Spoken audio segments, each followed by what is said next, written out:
Bonjour tout le monde. Tout d'abord, je me présente. Je suis Fril Garouche, résidente en microbiologie, et je remercie notre collège de m'avoir donné l'opportunité de faire cette présentation qui porte sur l'interprétation de l'antibiogramme des entérobactéries et qui a été dirigée par Dr Menel Marzouk. Nous rappelons très rapidement les caractères bactériologiques communs aux entérobactéries. Ces bactéries sont des bacilles à gram négatifs qui peuvent être mobiles ou immobiles, non exigeantes qui poussent sur milieu ordinaire. Elles ont un type respiratoire aéro-anaérobie facultatif, donc quel que soit en aérobiose ou anaérobiose, elles vont pousser.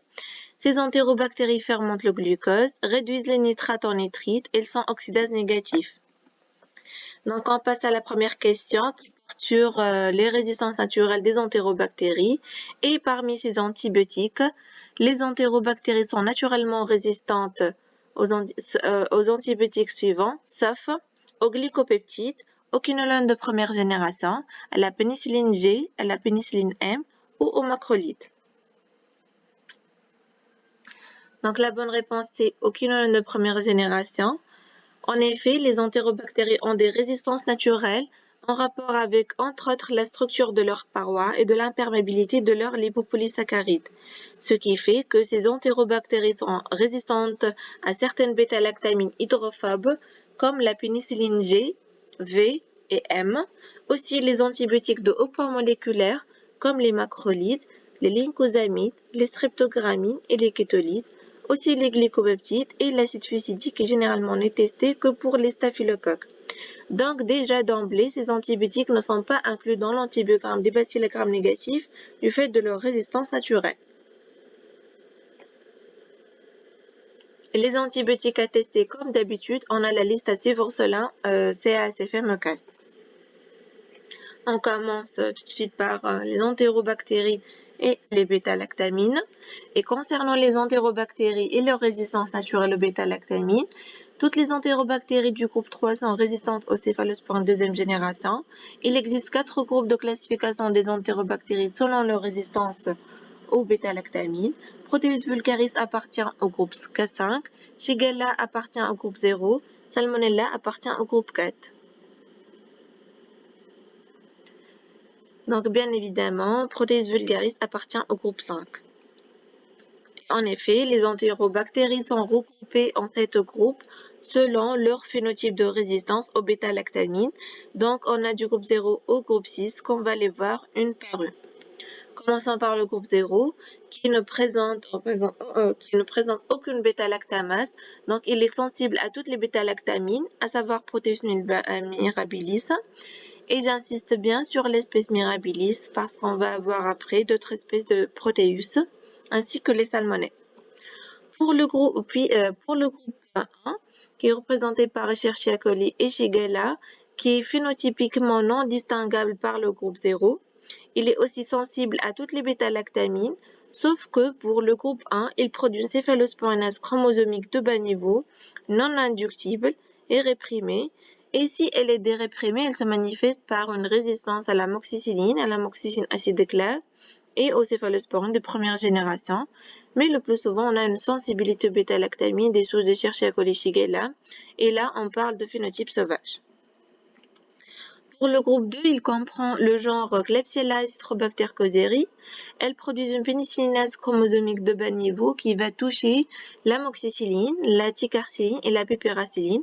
Et cette pénicillinase est restaurée par les inhibiteurs.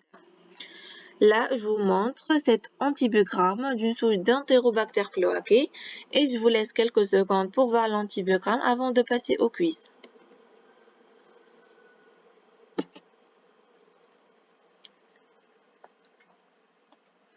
Donc, quel est le phénotype de résistance aux bêta-lactamines de cette souche d'Enterobacter cloacae?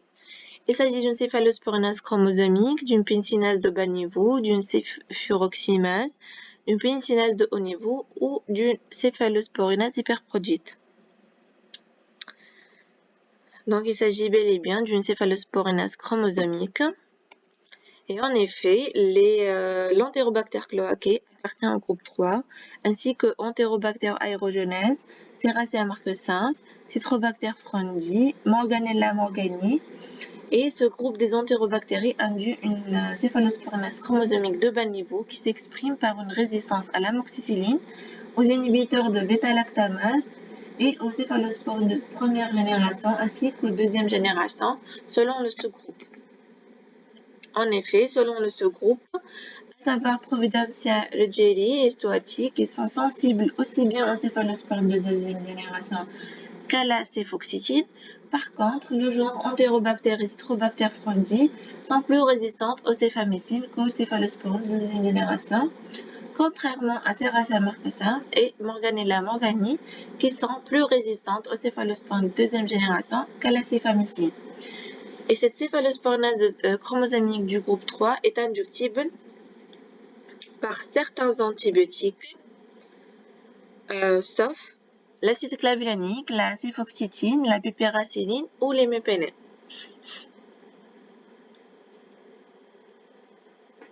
Donc la bonne réponse est la piperacilline. Et en effet, on a 3 inducteurs puissants de la céphalosporinase qui sont l'acide clavulanique, la céphoxytine et l'imipenem. Et comme vous voyez sur cet antibiogramme, l'image d'antagonisme induite par l'imipenem.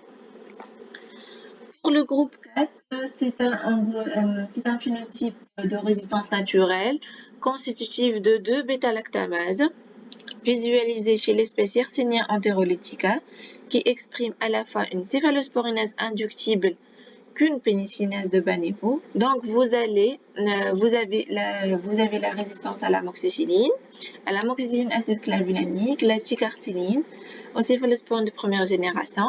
La piperacilline elle est intermédiaire et la céphoxytine peut être sensible ou intermédiaire. Passons à une autre question pour évaluer vos connaissances de base. Donc, concernant la céfuroxymase, ce mécanisme concerne les protéacées. Elle induit une résistance au céfuroxime. C'est une céphalosporinase plasmidique. Elle induit une résistance à l'amoxicilline acide clavulanique où les céphamycines sont touchées.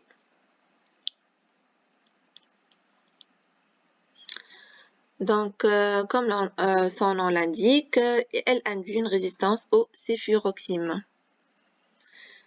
Donc, pour le groupe 5 qui comporte Proteus vulgaris et pénurie, c'est un groupe qui induit une céfuroxymase. Donc, avant, ce groupe était classé dans le groupe 3 et on considérait la céfuroxymase comme une céphalosporinase naturelle, comme dans le groupe 3. Puis après, on a sorti la céfuroxymase et on lui a attribué le groupe 5 parce que, comme vous voyez par rapport au groupe 3, ici, on a une sensibilité aux inhibiteurs. Et comme son nom l'indique, on a une résistance à la céfuroxime, à l'amoxicilline, aux céphalosporines de première génération, aux céphalosporines de deuxième génération, tout en restant sensible à la céphamycine. Le groupe 6 est un phénotype que vous allez le voir exceptionnellement. C'est une BLSE chromosomique exprimée à bas niveau qui est sensible à l'acide clavulanique, qui exprime un bas niveau de résistance à l'amoxicilline, à la ticarciline, céphalotine, céphalosporine deuxième génération, est sensible à la céphoxytine, et ce groupe comprend principalement l'espèce Sacaluvera. Voici un tableau qui résume les bêta-lactamases naturelles chez les entérobactéries, avec les différents groupes allant du groupe 0 au groupe 6, comme on vient de l'expliquer. Passons maintenant au mécanisme de résistance acquise. Et quel est le mécanisme de résistance acquise au bêta-lactamine le moins fréquent chez les entérobactéries? Production de pénicillinase, la production de céphalosporinase, le mécanisme des flux, l'imperméabilité pariétale ou la modification de la cible.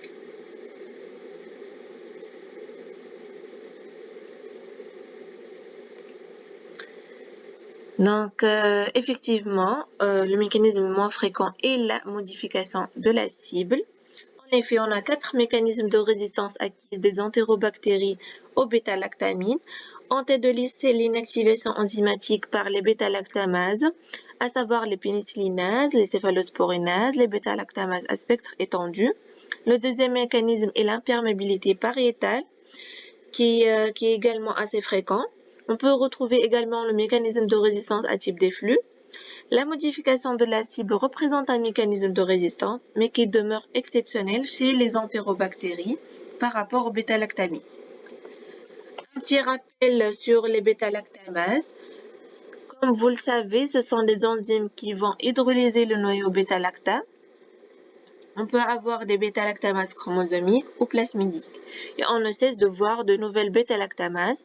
Ce processus repose sur un résidu sérine actif chez les enzymes les plus fréquentes ou sur un ion métallique à base de zinc.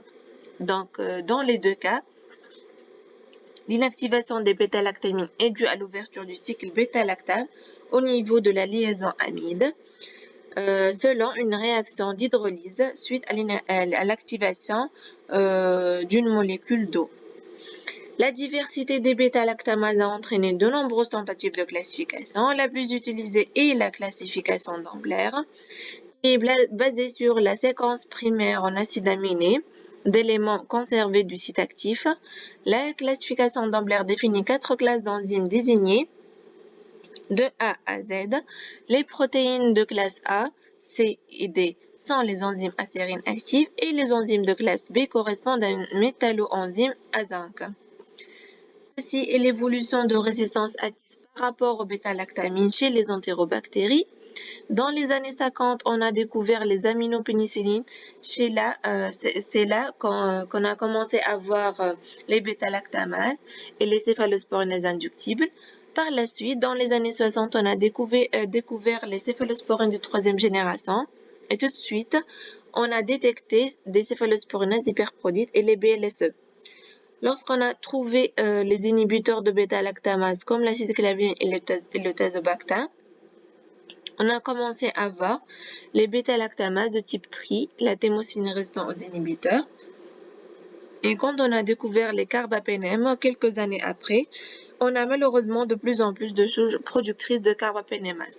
Donc, il y a une concurrence entre le développement d'antibiotiques et le développement d'un mécanisme de résistance qui tend à résister à cet antibiotique. Voici un antibiogramme d'une souche d'Escherichia coli isolée à partir d'un ECBU. Je vous laisse quelques secondes pour le visionner avant de passer au quiz.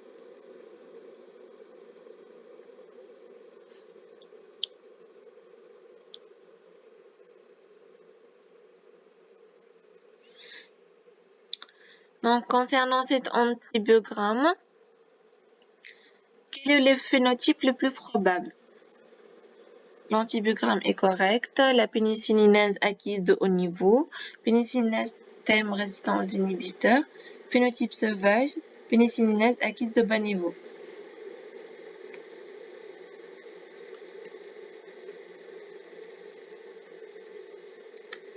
Donc, il s'agit effectivement d'une pénicillinase acquise de bas niveau avec une résistance à l'amoxicilline, à la ticarcilline. Toutefois, l'antibiogramme n'est pas correct parce que la piperacilline était considérée comme étant sensible alors que la pénicillinase touche également cette molécule. En effet, selon les recommandations de Lecast, il faut rapporter comme résistant tout isolat sensible à la piperacilline s'il est résistant à la ticarcilline. Cette règle ne s'applique pas aux associations pénicilline avec les inhibiteurs. On voit ici une souche d'Escherichia coli ayant acquis une pénicillinase de bas niveau. Cette pénicillinase est généralement de type plasmidique, codée par les gènes TEM, SHV ou OXA. Elle induit une résistance à l'amoxicilline et à la ticarcilline et par déduction, comme on l'a déjà dit tout à l'heure, on doit rendre la piperacilline résistante, sinon pour tout le reste, sont considérés comme étant sensibles, à savoir les inhibiteurs et les céphalosporines de première et deuxième génération. Voici une autre souche d'Escherichia coli, mais cette fois-ci, elle a acquis une résistance de haut niveau à toutes les pénicillines associées aux inhibiteurs de bêta-lactamase ainsi que les céphalosporines de première génération. Par contre, tout le reste est sensible, ce qui définit ici le phénotype de pénicillinase de haut niveau parce qu'elle a touché de plus les inhibiteurs et également les céphalosporines de première génération. Pour les phénotypes pénicillinase de haut niveau et tri, se distinguent par la résistance à la piperacilline, à l'imipénème, à l'amoxicilline acide clavulanique, à la céphalosporine de deuxième génération ou de première génération.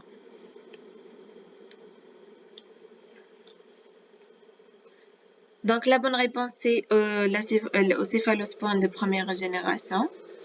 En effet, là, on a toujours une souche d'Escherichia coli qui est résistante à l'amoxicilline, à la ticarcilline et aux inhibiteurs.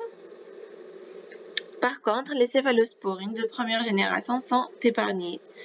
Là, c'est un phénotype qu'on doit distinguer qui est le phénotype TRI. Comme son nom l'indique, c'est une thème résistante aux inhibiteurs. La thème est le gène qui code pour le plasmide qui va induire une résistance de type pénicillinase, comme dans ce cas, et ce phénotype est observé chez 15% des Escherichia coli et 10% des KP. Cette fois-ci, il s'agit d'une souche d'Enterobacter cloacae isolée à partir d'un ECBU dans un contexte de PNA qui est résistante à l'amoxicilline acide clavulanique et à la céphalotine. Donc, il s'agit bel et bien d'un phénotype sauvage devant cet antibiogramme. Et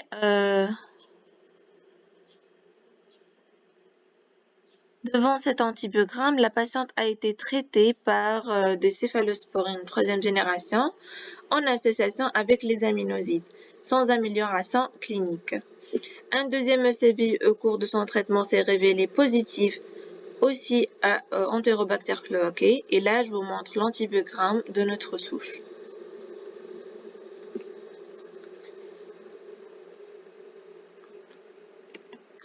Donc, concernant cet antibiogramme, quel est le phénotype le plus probable?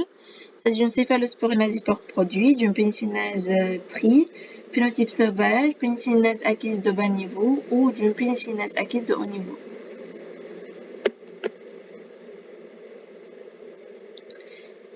Donc, bien évidemment, il s'agit d'une céphalosporinase hyperproduite.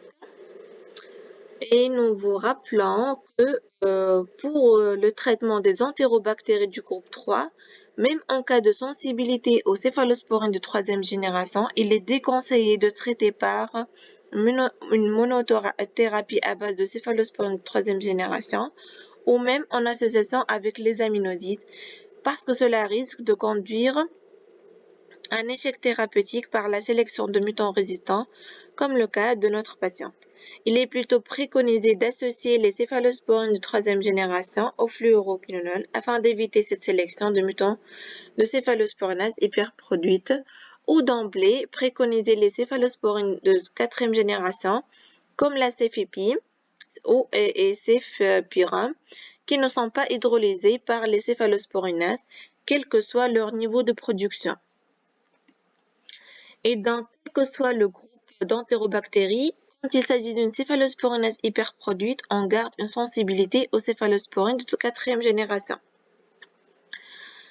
Ici, juste un mot concernant les céphalosporines de troisième génération. En cas de méningite, selon les nouvelles recommandations de 2021 de CAST, où on a rajouté les CMI critiques de céfotaxime et de ceftriaxone qui étaient modifiés à 1 mg par litre.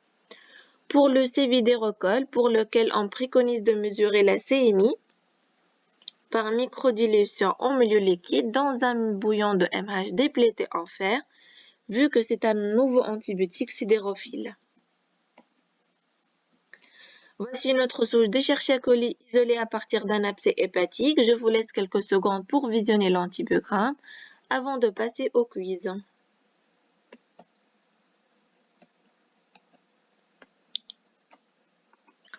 Donc, quel est le phénotype le plus probable?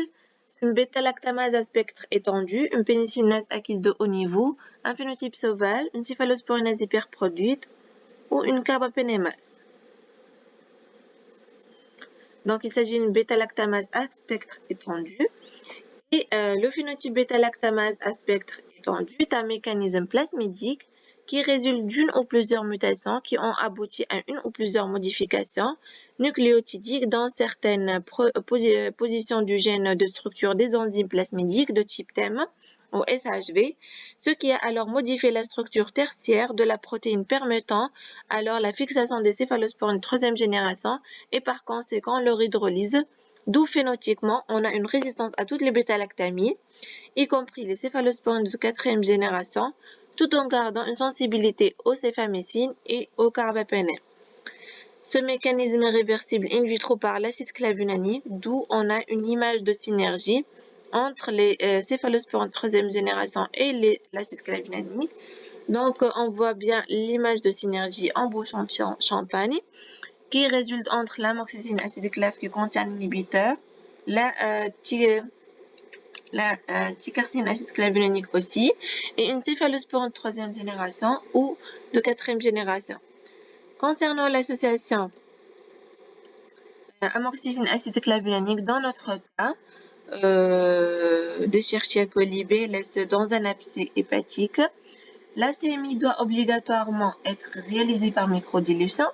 En cas de sensibilité, cet antibiotique représente le meilleur traitement. Le recours à la mesure de la CMI est obligatoire si le clinicien l'envisage. On peut se contenter du résultat par la méthode de disque. On ne peut pas trancher car on n'a pas assez de renseignements cliniques.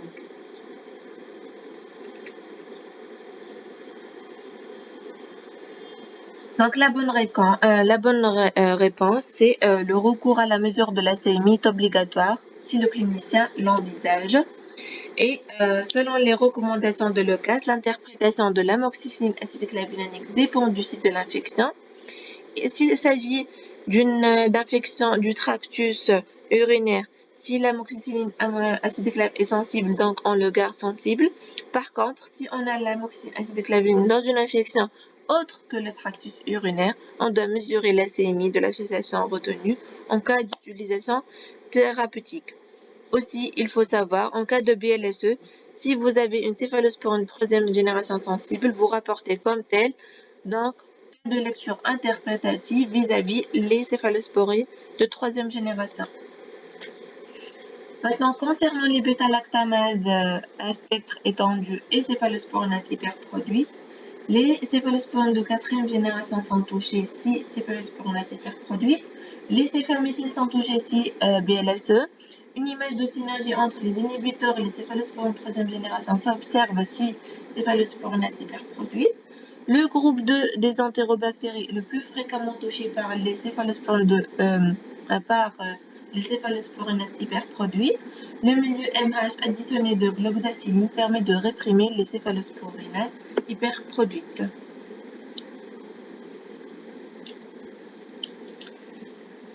Donc la bonne réponse c'est le milieu MH additionné de gloxacilline permet de réprimer la céphalosporine hyperproduite. Et en effet, les BLSE et les céphalosporines de haut niveau se distinguent par la résistance à la céfoxytine et aux céphalosporines de quatrième génération. La BLSE épargne les céphamycines et touche les céphalosporines de quatrième génération. Par contre, la céphalosporine hyperproduite ne touche pas les céphalosporines de quatrième génération. Et c'est surtout le groupe 3 qui est touché par la céphalosporine hyperproduite.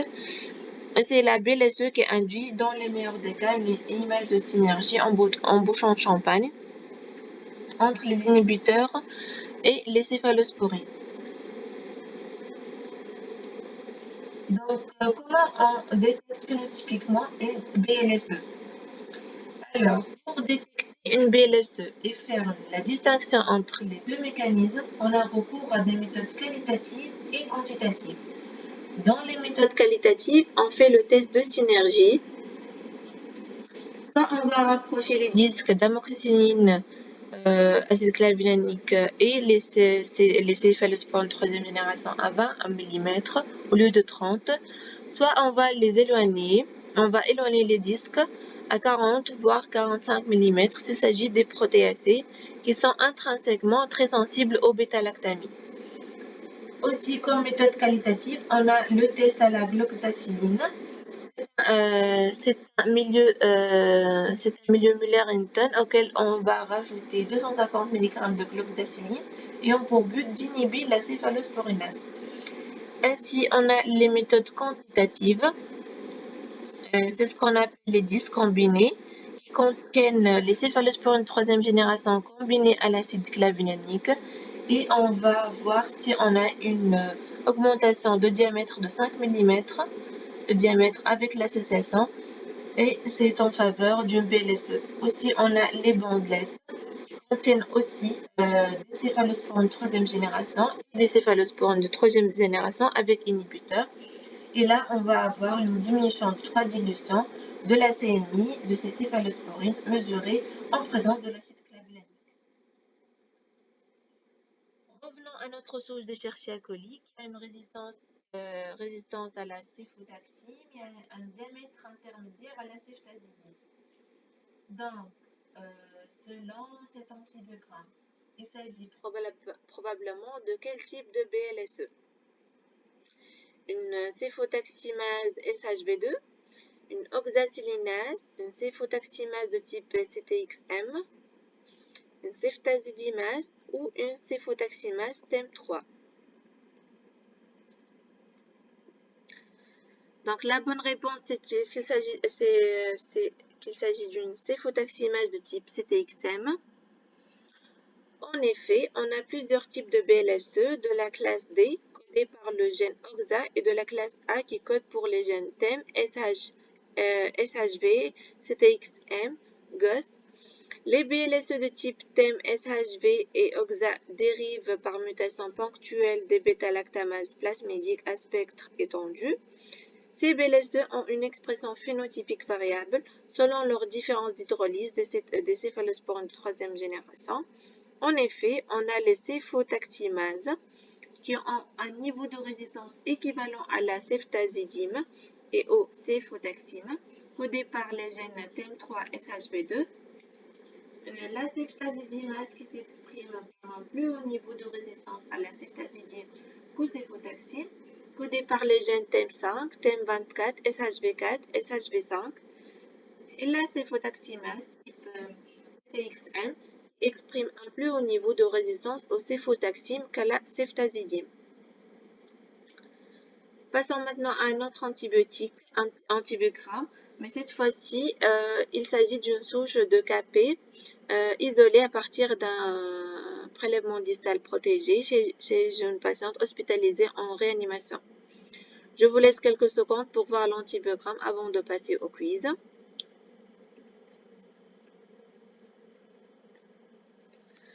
Donc, quel est le mécanisme de résistance au bêta-lactamine? Il s'agit d'une céphalosporinase hyperproduite, une bêta-lactamase à spectre étendu.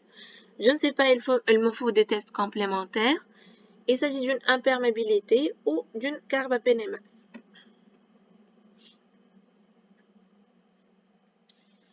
Donc, la bonne réponse, je ne sais pas, il me faut des tests complémentaires.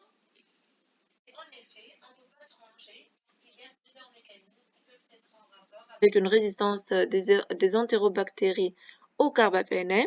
En tête de liste, on a les carbapénémases, mais aussi on peut avoir en cause des mécanismes de résistance combinant une céphalosporinase plasmidique à une baisse de perméabilité chez les espèces ne produisant pas de céphalosporinase naturelle, ou bien l'association de métallactamase de type BLSE à une baisse de la perméabilité de la membrane externe qui peut être la source de résistance au carbapénème chez toute espèce d'entérobactéries qui expriment ces BLSE plasmidiques. Par contre, chez certaines espèces comme les ppm, qui sont de sensibilité diminuée à l'imipénème en raison d'une PLP peu affine, d'où un bas niveau de résistance à l'imipénème. Concernant les carbapénémases appartenant aux 4 classes connues de bêta-lactamase, classe A, B, C, D de la classification d'Ambler, les plus importantes cliniquement sont actuellement les bêta-lactamases de type KPC, VIM et OXA48. Les bêta-lactamases de classe A ont une activité qui est totalement ou partiellement inhibée in vitro par l'acide clavulanique et le tazobactam, alors que les autres types de bêta-lactamases ne sont pas inhibés par ces inhibiteurs classiques de bêta-lactamase. Les souches productrices de KPC, VIM et OXA48 qui appartiennent aux différentes classes de carbapénémase diffèrent par leur résistance aux bêta-lactamines. En effet, s'il s'agit d'une KPC, toutes les bêta-lactamines sont touchées, entre autres l'astréonam, et qui peut être inhibée par les inhibiteurs. Pour les souches productrices de VIM, toutes les bêta-lactamines sont touchées sauf l'astréonam. Dans les oxa48, les C3G ne sont pas hydrolysés. Il faut savoir que les BLSE sont souvent présentes chez les souches productrices de KPC et oxa48. Donc, comment on va détecter une carbapénémase? C'est par le disque d'ertapenem, qui est l'antibiotique marqueur de la résistance au carbapénème. Et selon le CAST de 2021, on ne teste plus la CMI de l'ertapenem, mais on tient compte que des diamètres de l'ertapenem qui doivent être inférieurs à 25. Si on a l'ertapenem est sensible, on a l'imipenem sensible. Par contre, si l'imipenem est résistante, hormis les cas des protéacées, on doit sortir obligatoirement ertapenem résistante. Et là, on a l'algorithme que vous retrouvez sur le CAST qui représente une démarche à suivre pour savoir s'il y a lieu ou pas de carbapénémase. Comment on va détecter une carbapénémase? Donc, il y a plusieurs méthodes de détection des entérobactéries productrices de carbapénémase. Le premier test qui date, c'est le test de Hodge, qui n'est plus recommandé par manque de spécificité et de sensibilité. Les tests moléculaires restent les tests de référence pour détecter les gènes qui codent pour telle ou telle carbapénémase. Mais aussi, on dispose des carba-NP, qui sont des tests rapides qui contiennent un indicateur de pH qui change de couleur du rouge au jaune lorsque le milieu devient acide, traduisant la présence d'une carbapénémase. Maintenant, on dispose dans nos laboratoires les disques combinés, qui permet de détecter les KPC, les LBL ou oxa48. Ces tests d'inhibition basés sur les propriétés inhibitrices de l'acide boronique vis-à-vis des carbapénémases de classe A, de l'acide épicolonique ou de l'EDTA vis-à-vis des enzymes de la classe B, et de la gloxacine vis-à-vis des céphalosporinases en C, ainsi que sur la propriété de la thémocyline de détecter des souches productrices d'oxa48. Pour l'interprétation des disques combinés, on doit avoir une différence de diamètre entre le méropenem et un inhibiteur de 5 mm.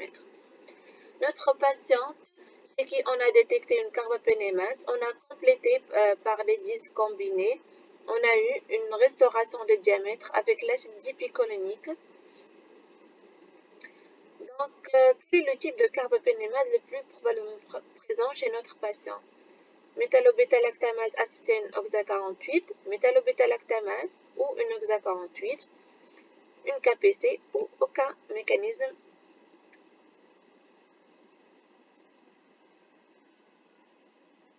Donc la bonne réponse, il s'agit d'une métallobêta-lactamase. Et j'attire votre attention, il y a eu de nouvelles recommandations concernant les diamètres et les concentrations critiques du méropenem en cas de méningite. Donc, en résumé, si l'amoxicilline, la ticarcine, la pipiracine sont résistantes, c'est une pénicillinase de bas niveau. Lorsque ça atteint les inhibiteurs, là, c'est une résistante aux inhibiteurs. Lorsqu'en plus de cela, on a une résistance aux céphalosporines de première génération, il s'agit d'une pénicillinase de haut niveau. Lorsqu'on a les C3G, les CKG et l'astréonème, là, c'est plutôt une BLSE. Si ça épargne les céphalosporines de quatrième génération, c'est plutôt une céphalosporinase hyperproduite. Et pour l'imipenem, l'antibiotique marqueur pour détecter une éventuelle résistance au carbapénème, c'est par l'artepenem. On peut avoir soit un mécanisme de carbapénémase, soit un phénomène d'imperméabilité, mais c'est toujours associé à un autre phénotype, entre autres le BLSE. On a terminé avec les entérobactéries et les bêta-lactamines, passant maintenant au quinolone. Et je vous rappelle la classification des quinonones qui se classifie en 4 générations. Le mécanisme d'action des quinonones repose sur l'inhibition de la réplication de l'ADN bactérien. Entre autres, chez les grammes négatifs, on a une atteinte de l'ADN gyrase entraînant du coup des mutations au niveau de leur gène de structure, à savoir les GIR A ou les GIR B.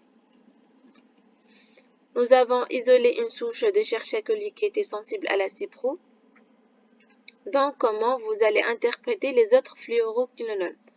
l'antibiotique de dépistage et l'acide nalidixique. Il faut tester la pufloxacine à 10 microgrammes.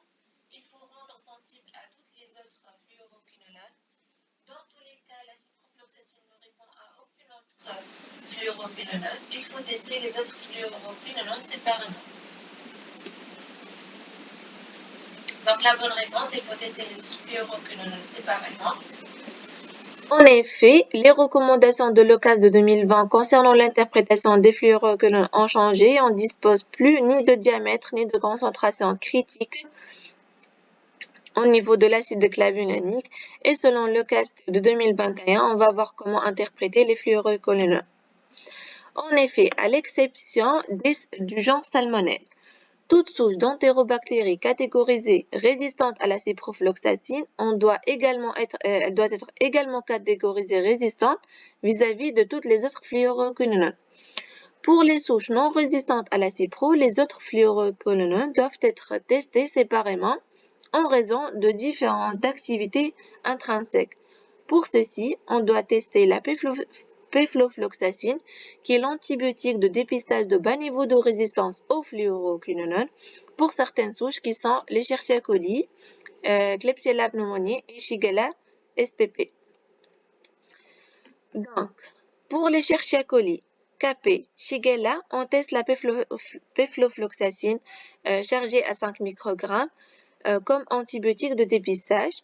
Et si la peflo est sensible, il n'y a pas de mécanisme de résistance vis-à-vis les fluoroquinolones. Par contre, si elle est résistante et les autres fluoroquinolones sont sensibles, il faut rapporter comme tel avec un message de présence d'un bas niveau de résistance aux fluoroquinolones et risque de sélection de mutants résistants.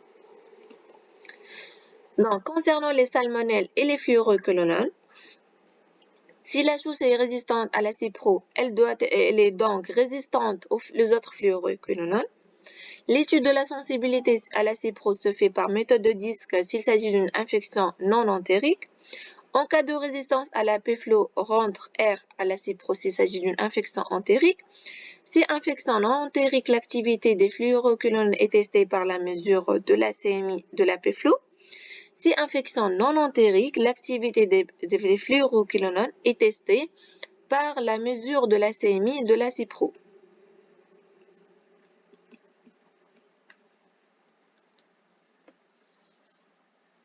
Donc, la bonne réponse, si il s'agit d'une infection non entérique, l'activité des fluoroquinolones est testée par la mesure de la CMI de la cipro.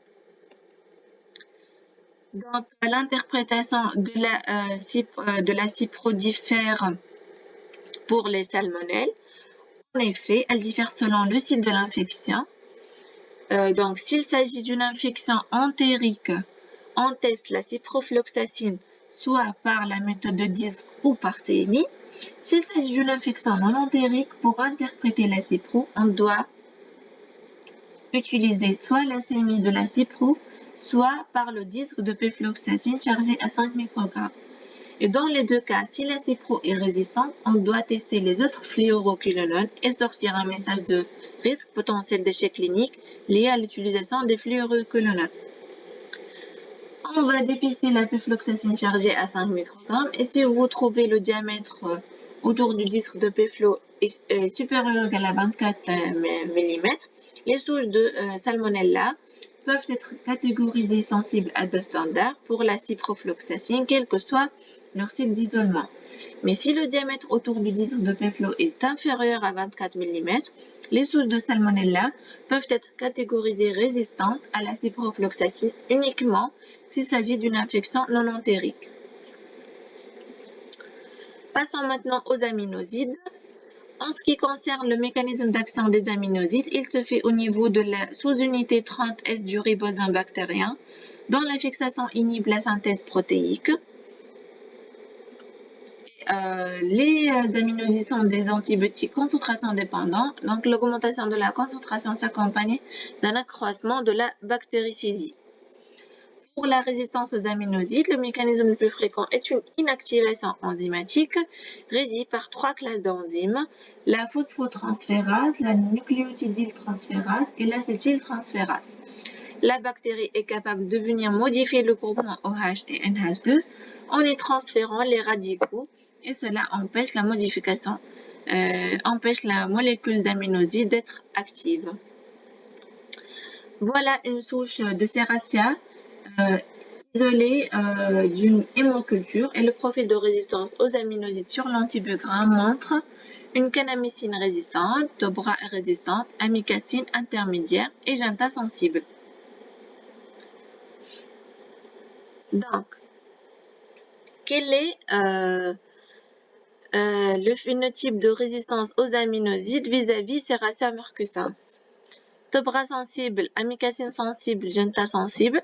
Dobra résistante, amikacine sensible, Genta sensible. Dobra résistante, amikacine résistante, Genta sensible.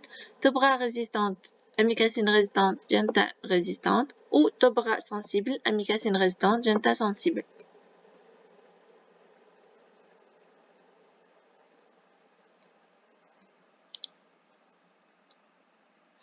Donc la bonne réponse, c'est que Dobra résistante, amikacine résistante et Genta sensible.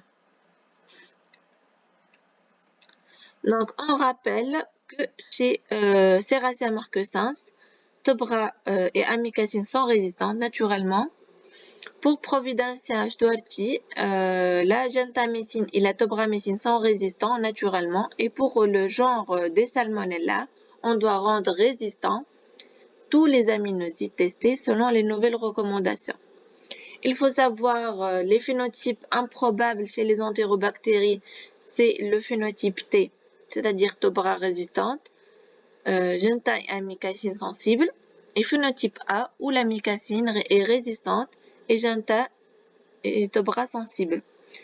Pour les phénotypes où Genta résistante avec Dobra et amikacine sensible, et pour le phénotype Dobra amikacine résistante et Genta sensible ne sont plus considérés comme étant improbables comparativement à l'année 2020.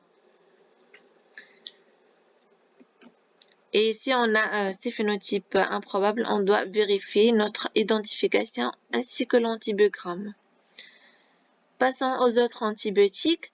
La méthode de référence pour l'étude de la sensibilité des entérobactéries à la colistine, c'est la mesure des CMI par Vitek, par dilution en milieu gélosé, par méthode de disque, par des bandelettes E-test ou en milieu liquide par microdilution.